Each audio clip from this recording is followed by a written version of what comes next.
Okay, tonight we said we'd speak about the question, the problem of risks in medicine. The last few weeks we've been speaking about medical ethical or medical halachic subjects, and tonight the idea is to look at the subject of risk and how we approach that, how much risk is acceptable under various circumstances, how much risk is one obliged to expose oneself to in order to help somebody who's ill, or in broader contexts. We'll try to look at some of these laws, and I'll try to bring out for you the application of the subject beyond medicine. I'm aware that most of you are not doctors. How many people here are doctors or medically involved? Okay, but let's try to look at the subject a bit more broadly and see if we can identify its applications and ramifications well beyond the specific medical field. There's a lot of issues here that are far broader than specifically medical. So let's try to take a look at that. What I'd like to do, with your permission, is to look at a specific issue in medicine and use that as a framework. Use that perhaps as a framework for building our discussion of the question of risks and dangers, and it will give us a chance to look at many other things as well. An example I'm thinking of is the problem of cosmetic surgery. Cosmetic surgery, right? Somebody who is wanting a procedure that is a surgical procedure for aesthetic reasons, right? That is obviously an issue where risk needs to be discussed. Is it permissible to expose oneself to risk for the benefit of looking different? And what are the issues that surround it? So let's look at the question of cosmetic surgery from a broad perspective, and then we'll try to focus more narrowly on the question of the risks that are involved. Hold your questions. Give me a chance to build an approach to the subject, and then if there's time at the end, I'll try to answer questions if I'm able to. The question of cosmetic surgery. First of all, let's just a word of background. We're not talking about what is commonly known as plastic surgery. Plastic surgery in general, as you're probably aware, has a lot of aspects that are not cosmetic. A lot of things plastic surgeons do that are done for function, or even perhaps sometimes life-saving, covering burns with grafts and things like that. We're talking this evening about things that we would call aesthetic, right? Not a plastic procedure in general, but somebody who wants a feature of their body changed because they are not satisfied with the way they look. Right? That is what we are specifically dealing with this evening.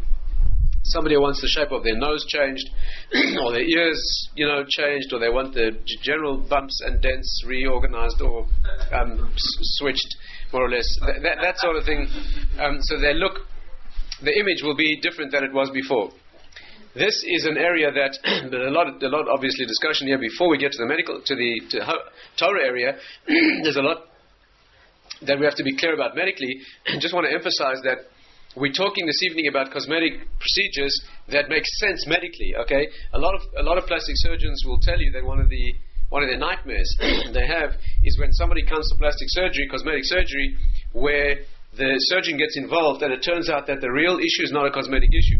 Somebody wants to look different, and the real problem is a problem of a relationship or a self-image problem. There's a deeper issue here, and surgery is really not going to be the answer. People like that don't do well.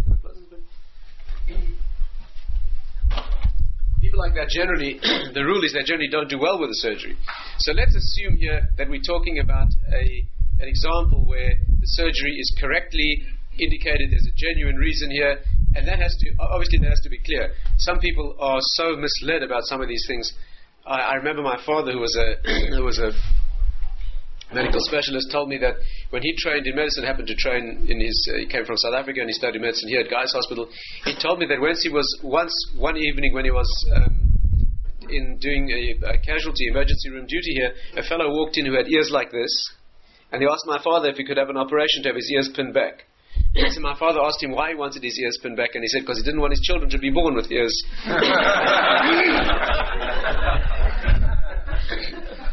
So, one has to be careful about what the reason for the surgery is, and that it's correctly done. But assuming assuming that has been that homework has been done, we're talking about a genuine need for surgery where there's a real issue, then what is the Torah approach to that? I just like to point out that when we talk about an objective issue, sometimes we have criteria that would generally be accepted to be subjective, and they can be in some circumstances objective. I'll give you an example. Let's say you have a married couple. Just to give you an example that has been raised halachically. Let's say you have a married couple where, for argument's sake, the woman has some feature or blemish or perhaps some issue or abnormality that her husband finds offensive. Right?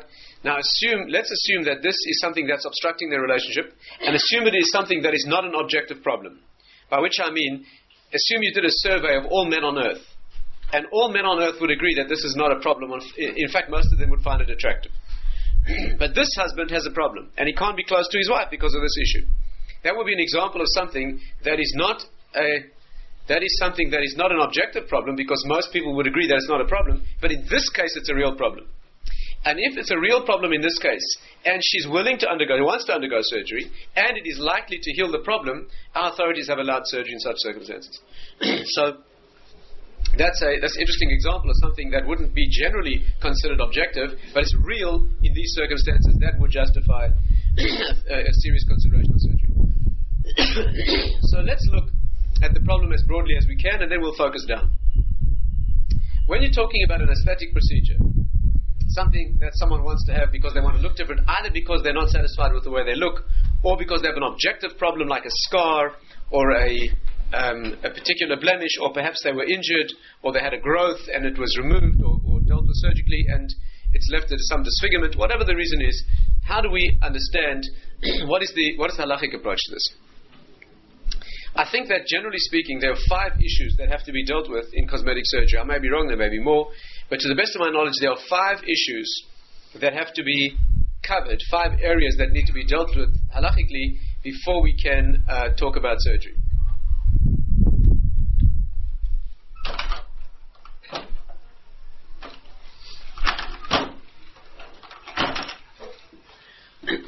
The 5 areas, as far as I'm aware, are as follows. First of all, I'll try to run through them more or less briefly, and then we'll focus down perhaps with more detail on the issue of risks. The first issue is probably whether in Judaism it is permissible to change something natural in the first place. What's our philosophical approach to changing something that's natural? After all, you were born with a nose that looks the way it looks, or ears that look the way they look. Are you allowed to change that which is a natural, divinely given attribute? You realize that this question is much broader than the human body. Can you change natural features of the geographical landscape? Can you genetically modify crops or fruits, for that matter? Can you tamper with the natural? Right? That's an interesting question. This has seriously been debated, and there are some issues here, but generally speaking, it's not a Jewish problem. And the reason is that, if anything, our view is that the world is given to us to manipulate and change. Of course, we're talking about doing it responsibly, where there's no damage. We're not talking about doing things that are genetic engineering, where there is a real fear that some harm may result, tampering with viruses or bacteria or species of plants or animals, where danger may result. That becomes a practical question of what the genuine dangers are. But the general principle of changing the landscape, or changing the biological landscape, if you like, is not generally a Jewish concern. We understand that the Torah Hashem gave us the world in order to use wisely for human benefit, and therefore there's no general problem of changing a natural feature. Okay, so far so good. There are some specific problems. You're not allowed to graft fruits, for example, right? Interbreeding, grafting fruit. To combine a peach and a plum, for example, right? You're not allowed to do that. Once it's been done, you can eat such fruit. But you're not allowed to do such grafting. And there are some very specific prohibitions of interbreeding in animals and interbreeding in plant species, planting plants too close together of different species. There are all sorts of specific prohibitions like that in the Torah. But the general idea of changing a natural feature, we don't really have to deal with as a serious prohibition over here. The second issue is the problem of wounding. Right? When you perform surgery, you are wounding. You're cutting the body. Even very fine surgery. Some facial procedures are so fine. Some plastic surgery, cosmetic surgery is so fine that immediately after surgery you cannot see the cuts. They are so skillfully placed in the edge of an eyelid or in a natural skin crease. And the sutures that are used are finer than a human hair. extremely small, but nevertheless there is cutting. There's cutting the body. Some surgical procedures are done underneath the skin, but even there, an instrument is inserted underneath the skin, whether it's to remove fat or to whatever it is. The instrument there's a cut that's required in order to insert the instrument, and there is surgical trauma that takes place underneath the skin. So no matter how fine your surgical cuts may be, you're talking about an injury to the body, and there's a Torah prohibition of injuring the body. You may not have that done to yourself, and you may not injure someone else. Okay, it's a direct Torah prohibition, a biblical prohibition. You're not allowed to cause injury. Technically, the kind of injury we're talking about is drawing blood. Obviously, you're not allowed to strike someone. You may not strike someone even if you don't draw blood, but the infraction we're talking about here is where you draw blood. For example, in striking a parent, which is a Torah, actually a capital Torah prohibition, in striking a parent, that is actionable in Jewish law if you draw blood. That means if there's bruising or bleeding. You may not do that. Now, surgery involves such an issue. What is our attitude to that? Now, normally, I've chosen cosmetic surgery because it brings out this point very well. Normally, we are doing surgery where, if, for example, surgery is being performed because a person's life is in danger. Well, if someone's life is in danger, then we are allowed to break all the laws of the Torah, including injuring someone, because we are trying to save a life. So we'll break Shabbat, eat unkosher food, right? We'll break virtually all the laws of the Torah in order to save a life. And of course we will also transgress the normal prohibition of cutting someone. But how about in cosmetic surgery where we're not trying to save someone's life? We are trying only to relieve a symptom or a sense of stigma, or a person is embarrassed to go among people, or has a difficulty getting married, or they have difficulty becoming employed because of some feature of their appearance. There we are contemplating transgressing a Torah law, namely cutting the body, and the reason we want to do that is not life-saving, so we have a problem. Okay, it turns out that this is not a problem at all, because the Rambam, the Maimonides, when he rules on this issue of cutting the body, uses a particular language. The language he uses is derech nitzayon, or according to some versions, derech bizayon, two different editions. Rabbi Moshe Feinstein writes about this, and he says what that word means is that what the Torah prohibits is injuring somebody in a way that is malicious and damaging.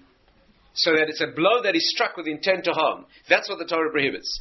A blow that is struck or an injury that is perpetrated with no intent to harm at all is not even a beginning of a prohibition. Rabbi Moshe has a clear responsum on this, and it's a classic and it's well known, and therefore there's not even a question of a rabbinic prohibition when the intent of the injury is therapeutic. There's no prohibition to have it done to oneself, and there's no prohibition on the part of the surgeon or any assistants when the intention is. Whether or not it's genuinely beneficial, that's another question, we have to discuss that. But since the intention of the cut or the injury is therapeutic, there's no problem with this potential Torah prohibition. So the question of changing the natural dissolves. The question of injuring the body when the intention is help and medical procedure, there's no problem. The third issue perhaps is the issue of risk, and I'm going to come back to that because I'd like to spend a bit more time on that. But let me deal with two others briefly that are fascinating to note. Okay, you may not predict these two. One other issue that raises itself in cosmetic surgery, it might sound a little strange to you, but it is the problem of a man undergoing, not a woman, a man undergoing cosmetic procedure. The question is he transgressing the Torah prohibition of wearing a woman's garments? Right, let me try and explain this. You see, there's a prohibition in the Torah for a man to wear woman's clothes and for a woman to wear man's clothing. A woman wearing man's clothing is not directly our subject, but the nature of that prohibition is actually so interesting. What exactly constitutes a man's garment?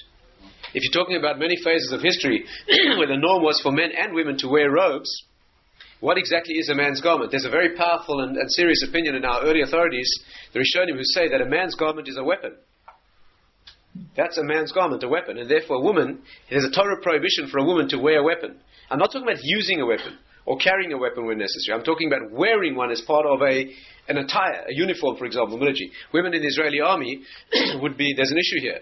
There's an issue. I'm not talking about using weapons. I'm talking about wearing one as part of a formal attire. Wearing a weapon, right? For many generations of the world's history, formal dress included a weapon, a sword or a dagger, or that's an issue.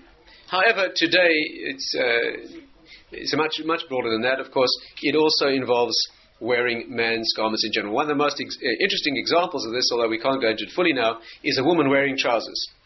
Right? When a woman wears slacks or trousers, the question is that considered to be transgressing the prohibition of wearing a man's garment? Right? And the issue here is fascinating. You see, the question becomes, are trousers a man's garment de facto, or are man's trousers a man's garment? Most normal women would not be seen wearing not be seen dead. They wouldn't like to be seen wearing dead men's trousers either.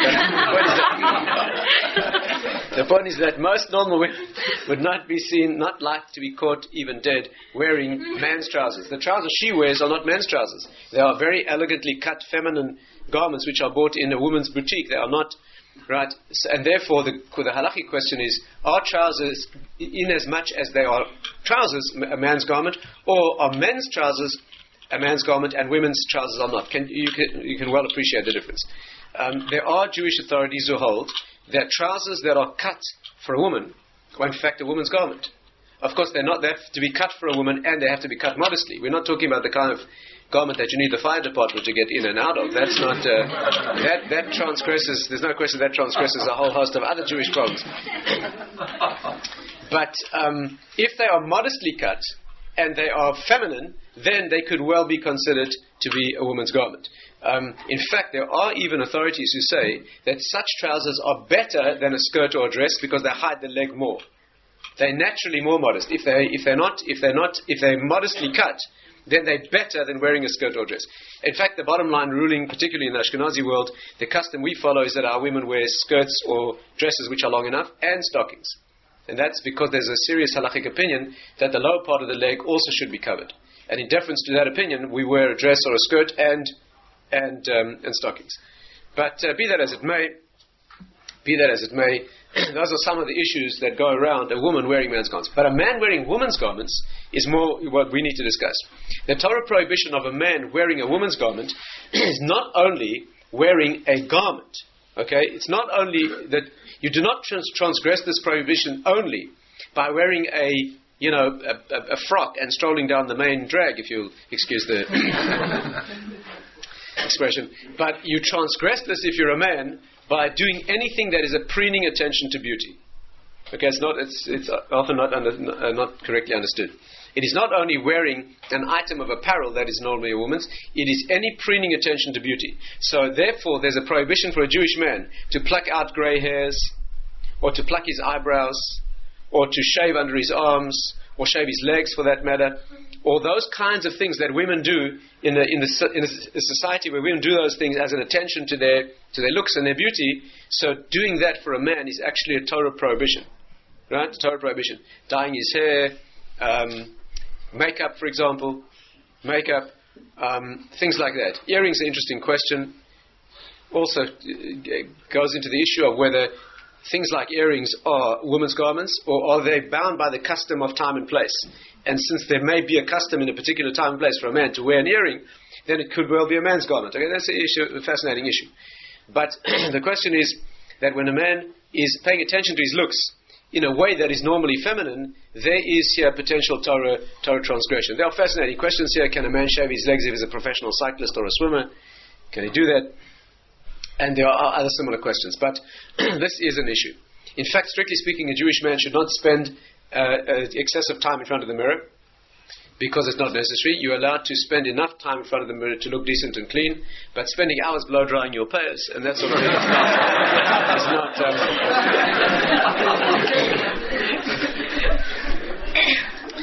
is not strictly speaking correct, and therefore these are issues. Now, with that in mind, can you see the problem with cosmetic surgery?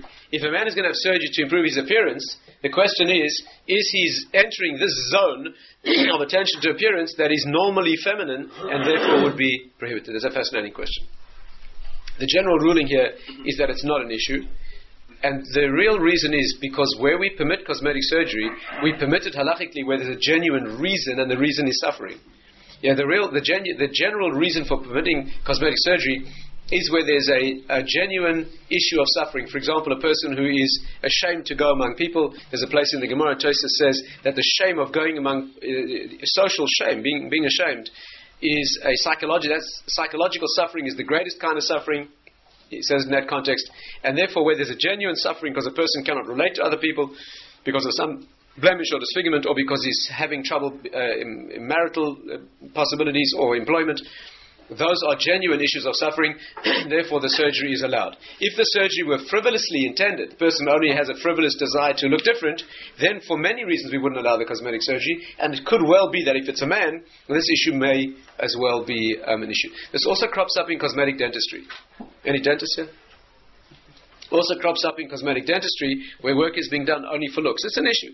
Generally speaking, it's in practical terms, it's not an issue, because teeth are functional as well as looks, and there's many other issues. But that is an issue. And finally, there's one other question that needs to be dealt with, and that is the question and the problem of tattooing. The reason for the tattoos. The reason for this is that in modern cosmetic surgery, tattooing is used. The reason tattoos are used is as follows. You know that certain parts of the body, when needing to be reconstructed, sometimes need pigmentation. A classic example is breast reconstruction. In breast reconstruction, both female and male breast reconstruction, when that plastic procedure is undertaken, one of the challenges is getting the breast to look normal.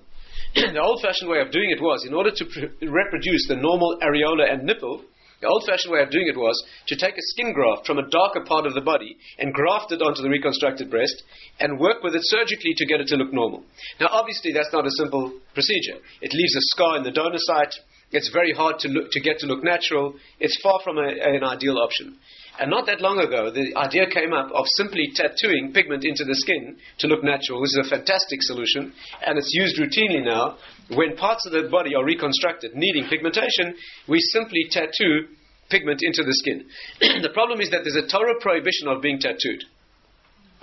It's known as ksovas karka. It's a direct Torah prohibition, and a Jew is not allowed to have a tattoo, a permanent tattoo put into the skin. Now the question is this: is tattooing? What exactly is tattooing? Is it any insertion of pigment indelibly into the skin, or is it only? There are opinions, for example, that the Torah prohibition of tattooing is transgressed only when what is inscribed in the skin is in the form of writing, when something is written in the skin, not just color. You see the question: what's a tattoo? Is a tattoo any pigment in the skin, or is it only a picture of an elderly grandmotherly type on a motorcycle with a dagger through her heart and the word "mum"? Is that what's meant by a tattoo? That is the question. Okay, this is debatable halachically, and not that long ago, actually, I was approached by a particular plastic surgeon who was about to perform this very procedure on a Jewish woman who needed breast reconstruction, and we researched the question, and we actually took the question to Rabbi Yashiv, and he said that it would be preferable for that part of the surgery be undertaken by a non-Jewish assistant. That was his ruling in that particular case, and that's in fact what was done. But this is a question. So that is another potential issue that could be raised. By the way, it's not only a question in plastic surgery. Can you have permanent makeup tattooed into the skin? I don't know if you know about this, but one of the options today is having makeup tattooed into the skin. Instead of having to apply eyeliner and so forth, all you do is you have it permanently tattooed. It's a wonderful thing because it allows you to cry without your face dripping all over your, the person who made you cry, and therefore it's a very nice option, and it's done today. Does Judaism countenance, does Judaism allow, even for women, let alone for men, okay, where makeup's a problem in the first place, as I mentioned, does it allow permanent makeup to be tattooed in the skin? It's an issue. So that is an issue, another issue. Let's focus now on the question of risks and see if we can analyze that and understand that field. If you've been following me, you'll notice that we've covered 4 areas that are all surmountable. Yes, correct? They are all, in one or other way, not halachic problems. That means when the surgery is correctly indicated and it's needed, because this person has some feature that is disturbing or causing them distress, then the 4 areas that I've mentioned in various ways can be dealt with. Now let's deal with the final one, which is the question of exposing oneself to the risk of an operation. You see, first of all, what exactly is the risk? Let's just get some idea of the quantification of the risk here. It's very hard to give a general figure. Cosmetic surgery varies so widely. There are major procedures that are done in removing large amounts of fat, for example. There's a mortality rate to those operations. And there are extremely fine surgical procedures where the chance of coming to harm is almost zero. Right? However, in all of these procedures, there is some problem. Even local anesthesia, which is used as simply a local anesthetic, which is used for very fine surgical procedures, there's no medical procedure virtually that is without risk. And even the local anesthetic, some people actually can die from a small amount of local anesthetic that is injected. Often the local anesthetic has a very small amount of adrenaline in, and even that can cause problems, and it's not without risk. So it's hard to give a figure, but perhaps the best way to approach this is, let's assume we're talking about a cosmetic procedure that requires general anesthesia. What is the risk of a general anesthetic? What's the risk of dying from general anesthetic? This question has been well documented, well looked at in the medical literature, and it turns out that the risk of dying from a general anesthetic, which is cool, elective, planned, where there are no known risk factors, where there's no other reason that the person should come to harm, the various studies that have been done put the risk at between 1 in 20,000 and 1 in 40 or 50,000, which means that 1 in 30 or 40 or 50,000 people will die from an elective general anesthetic, something that's given for a cesarean section or for a cosmetic procedure, where there's no other reason that they should be at risk. There's that risk of death. Well, how does Judaism look at a risk of 1 in 40,000? How do we look at how we approach such a risk? Is it negligible? We don't have to worry about it. Is it significant? How do we judge such a risk? I think the way to approach this is as follows. You can quantify risk, you can stratify risk into 3 categories. And I'm not talking medically, I'm talking generally. From a Jewish perspective, you can quantify, you can stratify, you can build a hierarchy of risk into 3 categories. There is low risk issues, which Judaism regards as doable, right? Not a problem halachically. There's an intermediate risk category, which has got its own issues and definitions. And then there's a high risk category, which generally speaking, you may not enter, virtually under all circumstances. Let's see if we can deal with these 3 categories and make them plain. What's called a low risk? What's the low risk category? Interestingly, it's not defined by statistics. In the medical world, scientific world, we approach this stratification on the basis of statistics. What we call low risk medically is something that has a percentage chance of harm below a certain percentage. In genetics, for example, in genetic counseling, what's generally regarded as a low risk of a genetic abnormality is less than 10%. Okay, that's the generally accepted figure in genetic counseling, less than 1 in 10. The approach we use is, what are the statistics? In Jewish thinking, actually, it's not based on a statistic. It's based on an entirely different issue. What we call low risk in Jewish terms is something that is broadly accepted in society. Stay carefully with me because it's not a familiar concept, and it's a very weighty halachic issue. Something that is accepted by the consensus, that is broadly practiced in society, not necessarily Jewish society. Something that people do without an assessment of the risks and benefits, you are allowed to do as a Jew without assessment of the risk and benefit. Okay? Examples. Yeah, I take an example. Let's say driving in a car, right? Driving in a motor vehicle. I'm not talking about in places where it's high risk, like in Israel. I'm talking about places where people do that without consideration of the risks. Nobody gets into their car and thinks about the risk of having an accident when they're going down to the shop to buy something or visit a friend. They don't do that, right? Although there is a risk attached. There's a far higher risk of being injured or killed in a car, for example, than there is in scheduled airline travel. Per passenger mile, per departure, per journey, whatever you care to use as your measure. There's a definite risk. But society accepts that risk without a view to the dangers. And therefore, Jewishly, because it's broadly accepted in society, you don't have to worry about the percentage risk. Right? Driving your car is certainly more risky than sitting home in your living room, unless you've got a particularly problematic marriage. But let's say, under normal circumstances, driving your car is different. Jewishly, you don't have to worry about that, because since it's broadly accepted in society, you may do that without due thing. Scheduled airline travel is the same thing. Since it is as safe as it is, and society accepts it as a thing that we don't have to worry about the risks, a Jew is not obliged to make an assessment of whether the benefit outweighs the risk. You don't have to do that. That is called dash bo rabbi. The halachic terminology is dash bo rabbi. That means people throng through this area, and in such a case, shemei psoim Hashem. God protects those who are innocently or naively or simply doing that which is normal. You don't have to worry about that. And there are many medical and broad applications beyond medicine. Simple examples would be you know that many food colorings and additives that we use today have never been proved to be safe. You know that there are many additives that are used today, a long list of things that are put into our food for the purposes of preserving or enhancing or coloring. Many of those have never been documented thoroughly as being safe. From a Jewish perspective, you do not have to worry about that. If evidence turns up that something is harmful, you'd be forbidden to. But until such time, since it's broadly accepted in society as being the norm, you don't have to do about that. If you are particularly knowledgeable yourself in a particular area, you have to take more care. But if you're not, and you're doing that which is broadly accepted, it's a very well-known medical standard. I'll give you an example. I'll give you an example that happened to me personally in medical practice. I was involved in a practice once where it happened to be in Israel. We had a family in the community who did not want their children to be immunized.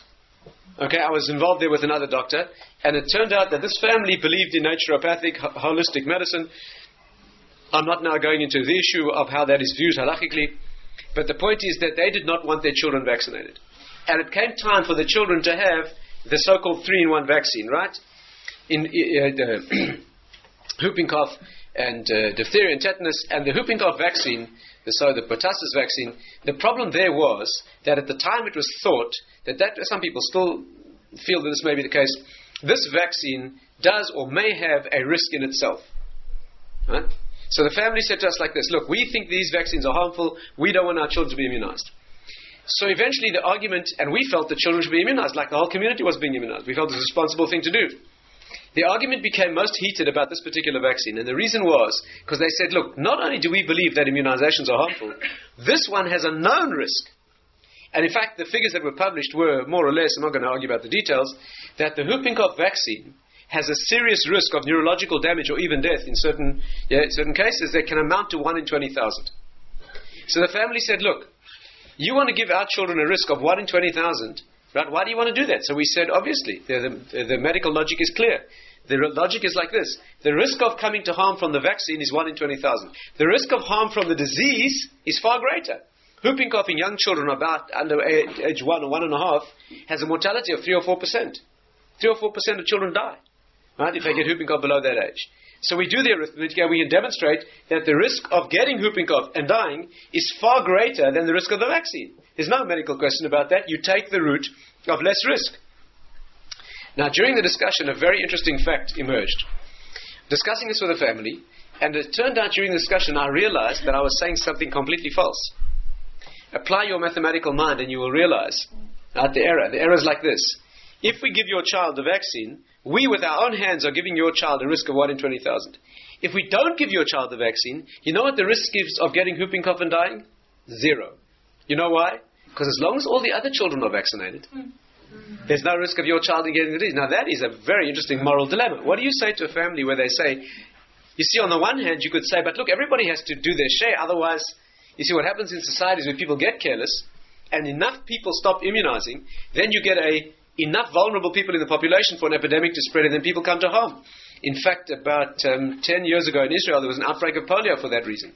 And 20 years before, there was a much more serious outbreak. What happened was people got careless about the vaccine, and then enough children were unimmunized, and then there was an epidemic, and people are paralyzed today because of that.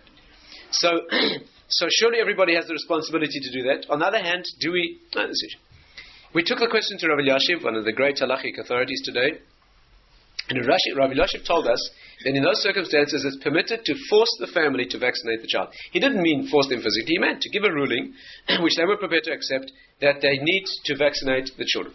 I personally said to Rabbi Yashiv on that occasion, I said, surely the Rabb's saying that because they have to do their share and act responsibly like everyone else. He said, no, that's not the reason. The reason is immunizing children in this generation is considered normal. And a Jew is obliged to do that which is broadly normal in society.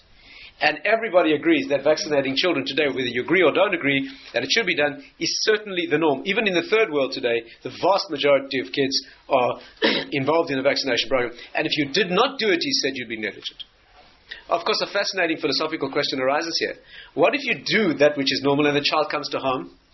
What if you do that? What if we would have said to that family, right, you have to immunize the child, they subscribe to his view, immunize the child, and their child turns out to be 1 in 20,000 that gets serious brain complications. What would be the Jewish approach? Very interesting question. And the answer is, we have an approach that needs analysis, needs more thought, and I can't go into it fully now. But our concept is that if you ever do something illegitimate, you do not escape trouble that was meant to come your way. Put more bluntly, it had to happen. Let me try to give you an illustration of this. Some couple of years ago, there was an Israeli nurse assisting at an operation. The operation, to the best of my knowledge, was the excision of an ectopic pregnancy. A woman had become pregnant. The pregnancy was abnormally placed in one of the fallopian tubes, and of course that can be a great danger. She began to bleed. The surgeons, the two gynecologists, were cutting out the fallopian tube. They were secular doctors, chilonim, and the nurse was a religious girl. During the operation, while the woman was anesthetized, the one doctor said to the other, "This foolish religious lady, we told her to be sterilized. We advised her to become sterilized. She insisted on this mitzvah of having children. She went against our advice. She insisted on becoming pregnant. And look what's happening to her now. She's in danger and she's losing one of her fallopian tubes." Right? This is the thing. She should definitely listen to us and not gone ahead with her religious values. The nurse was very distressed. She didn't know what to answer these doctors. After all, she knew they were wrong. But on the other hand, they were right practically. I mean, she was coming to harm and had she been sterilized, although it's a prohibition in most circumstances, she wouldn't have come to this harm. So the nurse wrote a letter to Rav Zilberstein, one of the accepted halachic authorities today, is Rav Eliash's son-in-law, and she asked him what he should have said, what she should have said. And he said, the correct approach to that is, a Jew believes that if you ever do something illegitimate, you do not save yourself from trouble that was meant to come your way. If you need a certain amount of tzoros in your life and it's coming for the right reason, you'll not get out of that through illegitimate means. And he gave a very interesting illustration, and you're not welcome to ask questions on this illustration because it's Kabbalistic, but I'll just tell you anyway. You can research it yourself. The Medrash says that there was once a man who came to King Solomon, Shlomo Melech, and begged him to teach him the language of the birds. There's a Kabbalistic idea that the birds, if you know how to listen to what they're saying, you can hear them talking. This is not a subject we can go into now. But he begged him to teach him the language of the birds. Shlomo Melech said to him, look, it's not entirely correct, you shouldn't do it, there's reasons not to. He tried to dissuade the man, but he was so insistent that eventually Shlomo taught him the language of the birds. The man was absolutely thrilled, and he walked out, and as soon as he walked out, he heard the birds saying that his chickens were going to die. So he quickly sold off all his chickens, and in fact, they subsequently died. So he was very happy. Then he heard the birds saying that his house was going to burn down. So he quickly sold his house, and of course, subsequently it burned down. He was very happy. Then he heard the birds saying that he was going to die. So he ran back to King Solomon, and he said to him, what do I do now? And Shlomo Melech said to him, he said, you know, there was a decree in heaven against you, a gzera in Shemaim. There was a decree in heaven against you, and Hashem tried to take it out on your chickens. And you got out of that. Then Hashem tried to take it out on your house. You got out of that. And now there's nothing I can do for you. So that's our approach to that subject. Anyway, the point is that you do what's normal. That's what you're obliged to do, and you do not have to second guess or analyze the risks if it's a very low risk and generally accepted in society. That's called dash borabim shem epsayim Hashem. And therefore, if something is a trivial amount of risk because it's accepted that way in society, broadly done. We're not talking about people on Sunday afternoons jumping off cliffs with rubber ropes attached to their ankles because that in their segment of society that's called normal. That's not Jewishly normal. But if it's something that's broadly done across society, then you can do it as a Jew. That's called low risk. Okay? So far so good? What's high risk? What we want to assess is the middle risk category. But the best way to do it is to define the low risk which we've done. Let's exclude the high risk category, and what we'll be left with will be our problem. Okay? Our issue. High risk is that which is very risky. Very risky. In very risky situations, there's a debate between the Jerusalem and the Babylonian Talmud. May you put yourself into a high risk situation to save a life? Of course, for no reason not to save a life is definitely forbidden. A Jew is not allowed to enter a situation of high risk. The only exception, the obvious exception, is a military situation. The law, the halachas, the laws, the Jewish law governing the army, I think last week we discussed one or two examples, no? In the military situation, there are different set of laws that apply, and the reason is because that's ab initio situation of risk. A soldier can't say, I'm sorry, I'm not going in there because it's risky. Right? If you're obliged to be there in the first place, you're obliged de facto to accept a certain lethal risk, right? Provided that the war is a Torah-mandated situation. That is an exception. But apart from that, to enter a high-risk situation, a Jew, you're not allowed to do that. To save a life, you can. But there's a debate between the Jerusalem and Babylonian Talmuds, which is this. How much risk do you have to expose yourself to save someone else's life? Someone who's certainly going to die. Certainly will die. But you can save their life by exposing yourself to a serious risk of dying yourself. In the high risk. The Jerusalem Talmud rules that you must do that. You're obliged to put yourself into serious risk to save a life. The Babylonian Talmud rules that you are forbidden to put yourself. into a high-risk situation to save a life. And fortunately for most of us chickens, in all arguments between the Babylonian and Jerusalem Talmuds, we rule like the Bavli. Which means that our ruling is you may not expose yourself to serious risk to save a life. Not moderate risk, but high risk, that you may not do. To save your own life, you may. To save your own life, you may. Okay, even very high risk. Without going into too much detail, I'll just give you the classical application of that. That is where a person themselves, person has a lethal illness. Okay, so assume you have some problem, some disease that will cost him his life, this person within a few months. But in terms of the definition, Jewish definition here, what we call terminal is less than a year. What we call Chaya Shah, terminal life, the sources, Talmud and the halachic sources subsequently rule that terminal life that will definitely end within a year, we call Chaya Shah, temporary life. That's what we call, in English we call that terminal. A person who has a terminal disease who can be offered a procedure that if it succeeds will save them, but if it fails will take away the temporary life. Here's a person with some sort of malignant illness, right? They will die, according to the figures, in 3 or 6 or 9 months. We can offer them an operation which, if it's successful, will give them a normal life. But if it fails, they'll die tomorrow morning during the operation. And deny them the 3 or 6 or 9 months they would have had. Here the ruling is, without going into derivation again, our ruling is that it's up to the person to choose. You're fully entitled, as a Jew, fully halachically entitled to make that choice. Would you rather have a certain 3 or 6 or 9 months and prepare yourself and then leave the world, or would you rather risk giving all that away for the chance of having a normal life? The default position in the Talmud is clearly to take the risk for the long-term life. The reason is the Talmud says, L'chaya shah lo yichashin, and we're not concerned about temporary life in those circumstances, but it cannot be forced on an individual. The default position, I've had to ask this question myself in various contexts, is that if a person cannot make a choice, for example, they're unconscious or it's a child, the normal assumption, the Jewish default position is we would give them that procedure, all else being equal, because the chance of living normally is more valuable than the certainty of a very temporary life that is ebbing away. This ruling applies even when the mortality is more than 50%.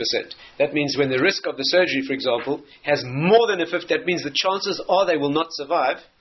They are still fully entitled to take that option and take the small chance of living normally, even though the majority chance is giving away the temporary life. Okay, that is entering a situation of high risk to save your life, but to put your life at high risk to save somebody else. Okay, the general default position is that you're not allowed to do that. What is called high risk? How much risk is high risk? In the sources that define this, there's one source in all the halachic literature I'm aware of which says that high risk is more than 1 in 6. 16-17%, somewhere around there, that's called high risk. Rabbi Yashi was asked this question recently and he said that's far too high. Far too high. That means, do you understand what I'm saying? That means much less than 1 in 6 is called high risk. Certainly 1 in 6. But much less than that, okay, is considered a high-risk situation, and you'd not be allowed to put yourself into that. The Chofetz Chaim gives a very good rule of thumb, very crude, but a very good general rule. The Chofetz Chaim says, would you put yourself at that risk to save all your possessions? You understand? Let's say you're standing and there's a stormy sea, and all your possessions are going down. If you jump in, you can save them. But you're not such a good swimmer, and it's dangerous. If you would genuinely put yourself into that risk to save all your possessions, you're absolutely obliged to do that to save someone else's life. But if you would genuinely not save all your possessions because you're too afraid of the risk, genuinely, not being too religious about this, right, and at the expense of someone's life. If you genuinely would not take that risk to save everything that you own in the world, then you're entitled not to save that individual's life when it costs you that level of risk. Okay? And unfortunately, this question has come up many times. The most recent version of it I saw was asked by an Israeli doctor who had to get to injured people who had been injured in a terrorist attack, and he himself was exposed to risk driving down that road to get to those patients. So the question he had to ask was, how much risk am I obliged to expose myself to as a professional? Where's my duty, in a sense, to get to those people? This is one of those situations. Is that called military? Is it not called military? This is an interesting question. So that is the category of high risk. We're left with the category of moderate risk. How is it defined? It's none of these high-risk situations where you should not put yourself injured, but it is not trivial. In other words, people in society do not do that for no other reason. And I think it's correct to say that a general anesthesia fits into this category. Would you agree? General anesthesia is not something that people do on Sunday afternoons because they've got nothing else to do. They may take a drive in their car, or they may take a plane trip somewhere to go and see, have a vacation, but they don't undertake general anesthesia for no reason, regardless of the percentages and the 1 in 20 or 30 or 40,000 risk. And any sensible doctor will not send a patient for general anesthetic when he can get away without a general anesthetic. And therefore, that would be a classic example that fits into the middle risk. There are some authorities who argue that general anesthesia these days is so safe that perhaps it's not even in that category. But I think the normal approach is a general anesthetic probably fits into this category. Now, what is the halachic quality? What is the halachic rationale for entering middle risk situation? And here comes the rule. To put yourself into a moderate risk situation, you may, but you need a good reason. Okay? Trivial risk that everyone does, you don't need a good reason. High risk, you're forbidden. Moderate risk, you need a good reason. The classic good reason is earning a living. The Talmud gives the example of people picking fruit on the branches of very high trees, right, where they do it to earn a living. And the ruling there is, you may climb in such trees if you earn a living doing that, but you may not do it if you're not earning a living. You can't expose yourself to that risk. There's a classic responsum in the Noda B'Yehuda, one of the great halachic authorities of the 18th century. He was asked by a Jewish big game hunter about the risks. A Jew who happened to be a big game trapper and hunter, used to go out into the bush and the wilds, wrote him about the risks of being out there. First of all, these days, there's no question, the bush and the wilds are a great deal safer than the city. Okay, these days. Today you need a halachic responsum allowing you to live in the city. But be that as it may, in his day, the question was going out into the wilds. And the Noda B'Yehuda answers him in a very interesting tshuva. First of all, he says it's not a profession for a Jewish boy. That's the first thing he says. He says Esav was a hunter, not Jews. But as far as the question of risk is concerned, if you earn a living doing this, it will be halachically permissible. Okay?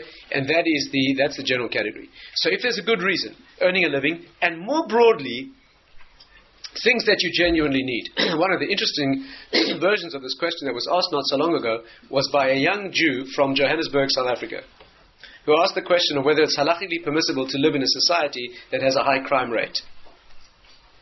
Can you as a Jew live in South Africa, live in Johannesburg, where the crime rate is higher than it used to be, shall we say? Okay, arguable about exactly what the figures are. And the halachic answer he was given was, you may live in a society that has a certain amount of danger if you have a good reason, even if it's decidedly risky, if you have a good reason.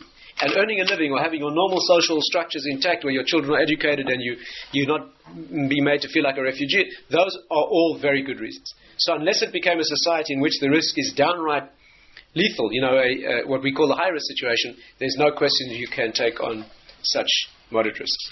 Okay? So that would be a general analysis of our three categories. Let me summarize and come back to the question of the cosmetic procedure and sum it up like this. In terms of the first four elements that we discussed this evening, cosmetic surgery for good reason would be acceptable. In terms of the risk, if the risk is in the moderate risk category, okay, it's a small cosmetic procedure with general anesthetic for argument's sake, there you would need a good reason. And we have to assume that we're talking about a good reason, because we wouldn't allow the cosmetic procedure on the other counts anyway if it weren't for the serious reason. What is a good reason? Earning a living. A person has some sort of disfigurement or blemish. They feel awkward about it. A genuine issue, not a misperception, but a genuine issue.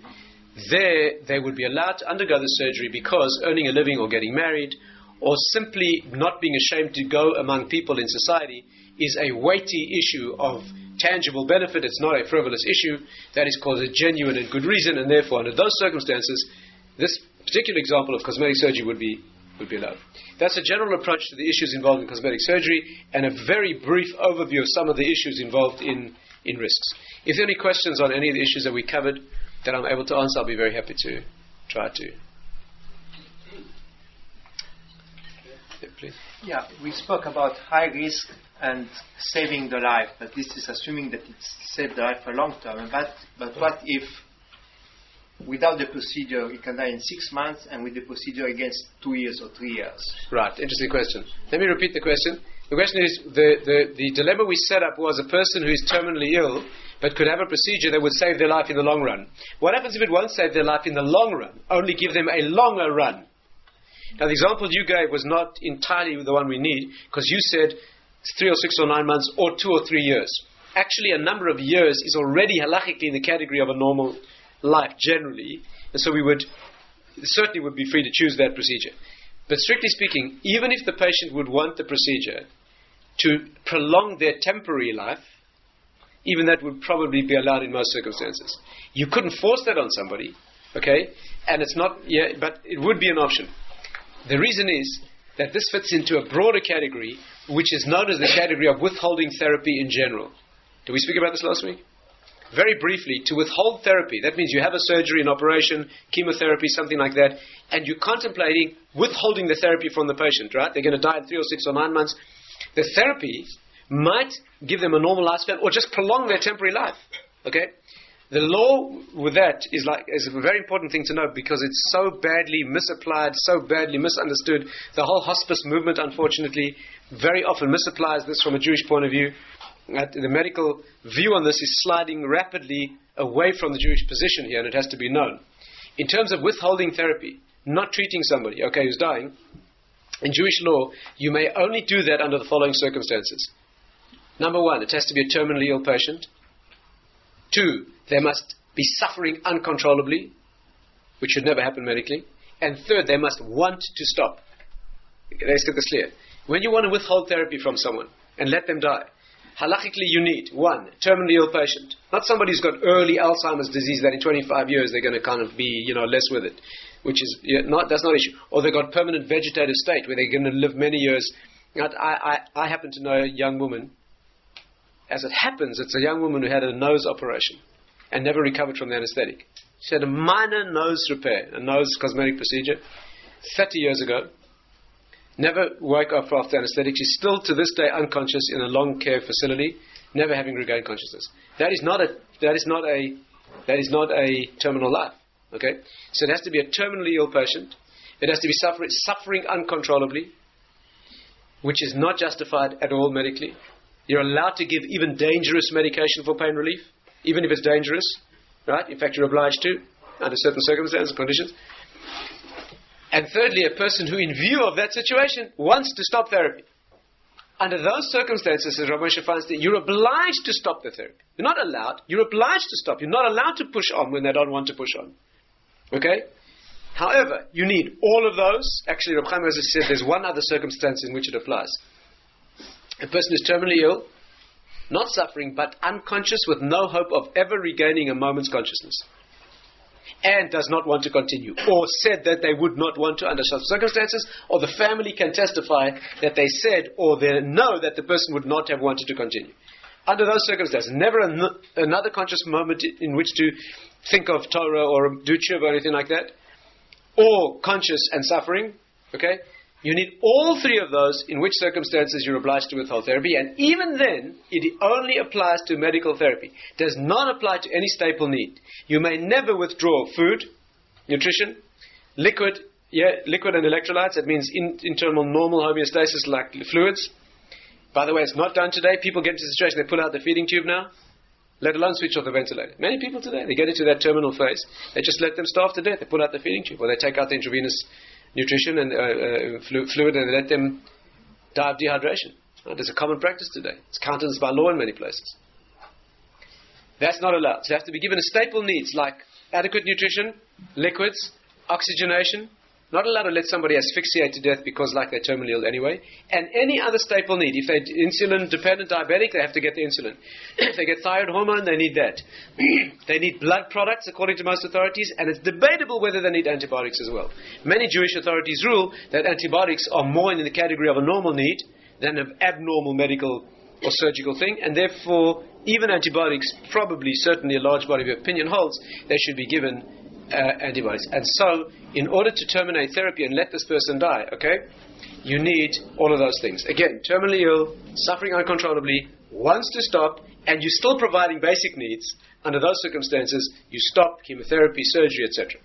So in your example, if this person wants to push on, they want to live another 6 months, they've got a grandchild's bar mitzvah, whatever it is, certainly push on. Yes, please. Living organ donation. Are you allowed to take the risk of donating a kidney or Right. Excellent question. I think we should really discuss this as a separate subject. Very briefly, the question was, can you take the risk of being an organ donor? We discussed this last week to some extent. If you give a kidney, for example, you give an organ, there's the problem, many problems, but one of them is the risk. Apart from living without a kidney, which is an issue in itself and a risk. But the issue is giving a kidney involves a risk. Something's not clear? No, it's clear? Yeah. Giving a kidney is a risk. Okay, there's the risk of the surgery, the anesthetic, post-surgical infection, needing that kidney 25 years down the line when your other one gets injured. It's very hard to quantify the risk, but all agree that when you put all the risks together in normal circumstances, it is moderate risk. It's not high risk, that's for sure. Okay, the figures of survival in kidney donors, even liver donors, giving half a liver, okay, are excellent. They're not perfect.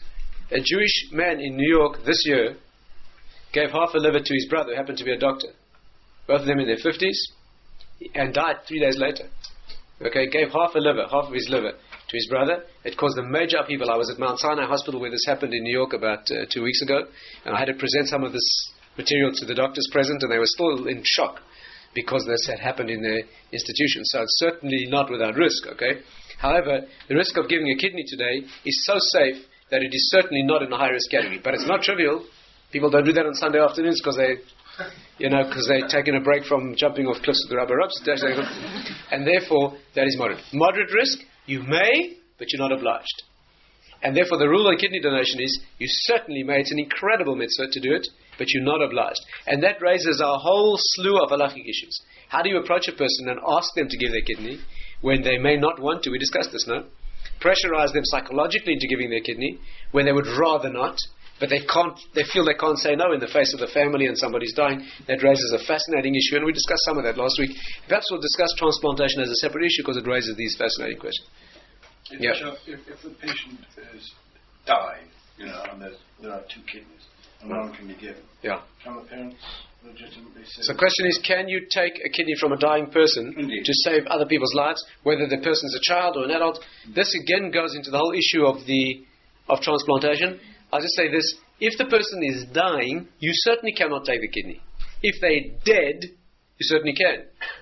Is there a brain dead definition? Well, that's the problem. So now the critical question becomes, what is considered the point of death? I'd like to go into this fully on a separate occasion, if you don't mind. We'll talk about transplantation, particularly heart transplantation, which requires knowledge of the definition of death. So let's leave it for a separate subject, please. Talk about vaccination. There is a big debate in this country about MMR. Right.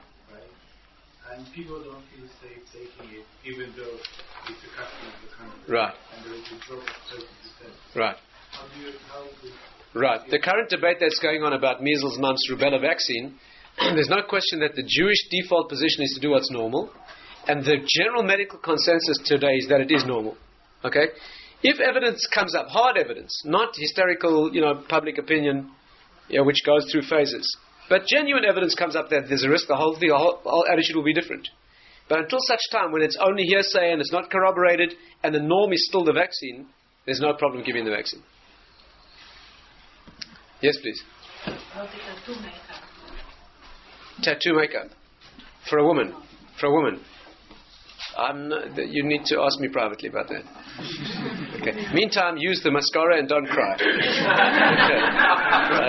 Okay. One last question. Yes, please. What about, for instance, Simon's twins? There's a risk of an operation where you can save both, or possibly one, or if you don't take the operation, possibly both will even survive? Right, this is a fascinating question. What is the acceptability of Siamese twins being separated? There are two Iranian girls, I think, right now, in fact, next few days, no? 29-year-old girls joined by the sides of their heads who are being separated. Probably an operation that will probably take 4 days. Okay? This is a procedure plan. I would like to discuss Siamese twins, the separation of Siamese twins, on a separate occasion, if you don't mind. Fascinating case occurred in the Jewish world of two little girls, very similar to the cases that occurred here not so long ago, where two bodies were joined, there was only one heart. And if nothing were done, both would die. The question was, could you separate off one with the heart, sacrificing the other to save her life? So perhaps next week, with your permission, we'll go into that fascinating question. Of course, it's not a common medical situation, but the principles that come out of it are very broadly applied, and perhaps next week we'll go into that. Thank you.